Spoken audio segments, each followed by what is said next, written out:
Hello guys, আমরা এখন চলে এসেছি। বলুন তো কোথায়? আমরা এখন বিলের মাঝে। আপনারা ভাবছেন আমরা কি করছি বিলের মাঝে? চলুন দেখা যাক। টিকটকার আপা হাই দাও, হাই দাও। ম্যান এ আঁকাতে দিয়েছে। আমাদের একজন বসে দেখুন বিএফের সাথে কথা বলছে।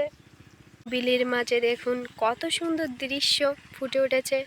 তার মাঝে রয়েছে আমাদের পাশে ধান ক্ষেত। এ দেখুন, দেখেছেন কত সুন্দর দৃশ্য।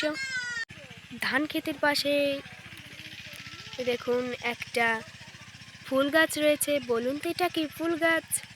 এটা হলো সূর্যমুখী ফুল গাছ। আপনাদের গ্রামে যদি লাগিয়ে থাকে অবশ্যই বলবেন। দেখুন কত সুন্দর দৃশ্যমান একটা গ্রাম। আর একটা কথা বলতে, কিন্তু শহর থেকে গ্রামেই অনেক সুন্দর লাগে। আমার কাছে তো ভালো লাগে, আপনাদের কেমন লাগে কমেন্টে বলবেন। আচ্ছা চলুন অন্য জায়গায়। পুকুর বাড়ির পাশেই রয়েছে একটা নারকেল গাছ। এ দেখুন, এই নারকেল গাছ থেকে কিন্তু আমরা অনেক নারকেল পেড়ে খেয়েছি, আর অবশ্যই কিন্তু চুরি করে খেয়েছি। এখন ওদের ওখানে যাওয়া যাক। শেষে দেখেন চলে আসলাম। এ দেখুন, এইটি হচ্ছে আর্টিস্টম্যান। এই একটু তাকাও।